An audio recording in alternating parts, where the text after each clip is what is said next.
And today I'm actually going to do a performance analysis of a performance I just did yesterday on October 16th. It was an art walk in South Pasadena.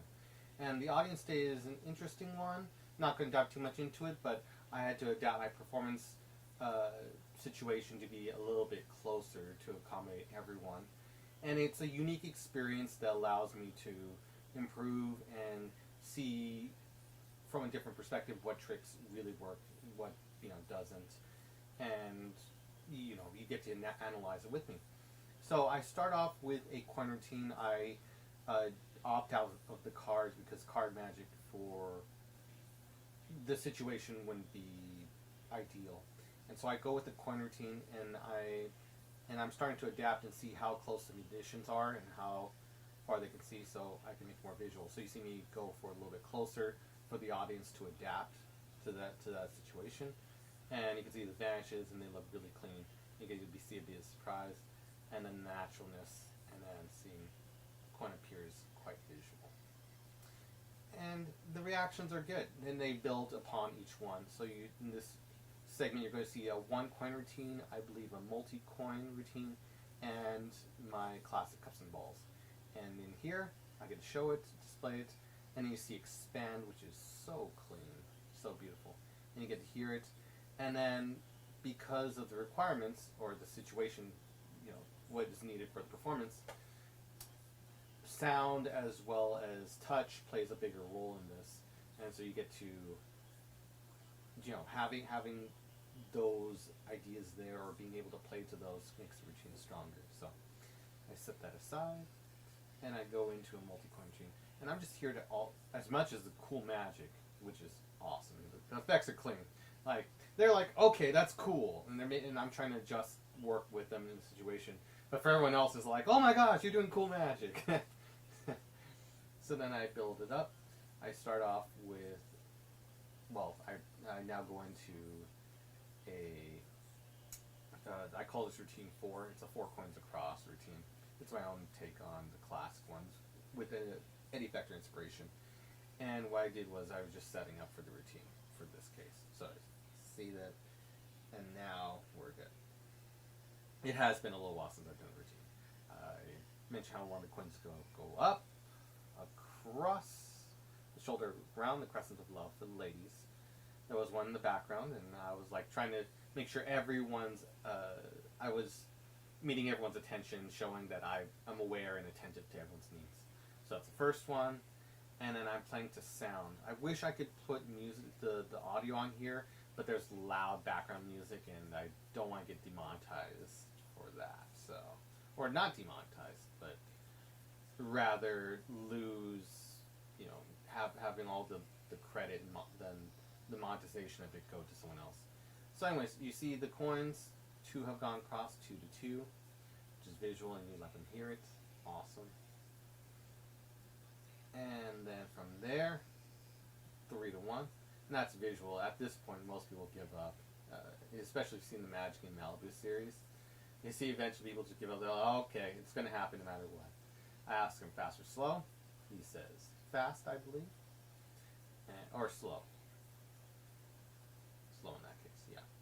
And I go, real magic, thank you. And I usually laugh. But I want to build this on up. I let them choose, point to any of the coins, which is unique in this one because you get to make a free choice. They point to any one. I go for that.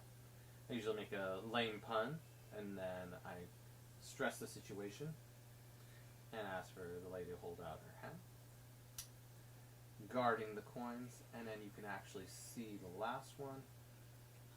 Everyone's focusing on it. Boosh, boosh, the coin goes, and then they can count it off on the table, going for those auditory needs. So because I want to make it really special, and then you see all 4 coins go across, and then now they're starting to believe it. And it was a bigger audience than just these 3, but this is, I wanted to make the focus of the performance on myself and the magic you can see. So you can see that looks cool. Now they're starting to react a little bit, and I wanted to further test this. This is more for my own personal observation. I'm just curious, in meeting those needs, does the magic performance become stronger because you meet them, or does it change the dynamics? I'm just curious about that, so I'm playing to those needs. So it's like instead of close up, it's extreme close up. And I was trying to get the lens to meet that need. You can't get every perfect angle, but this is pretty good for a camera angle. It's pretty sharp, so you can see that. I let people examine the dice. They're checking it out. Awesome. They're checking it out. Cool. And then we check out the map, make sure everything's fair. I let them check out everything. I wanted to create a very fair dynamic, so whatever happens from that point, if I do something, they assess the situation. And so I guess I'm being extra tricky. I don't know how to play it. Put 2 in the hand. I say it's the leader dice, and I can get all 3 to come back. And that audio noise, even though it's kind of muffled by the green mat, it just plays stronger to that. I am now, it's just a warm-up for the dice cup routine, so they can check it out. I make sure it's fair, all good, and we're going to build on into it one at a time. Okay, and I go for the first dice. They point to any dice, they choose this one. I have it go toss behind my elbow, and then from there you can see, that's the first one. It goes across. Number 2, and this is my favorite part of the routine. Thank you, Mike Gallo. Dice through the hand. That is just so cool.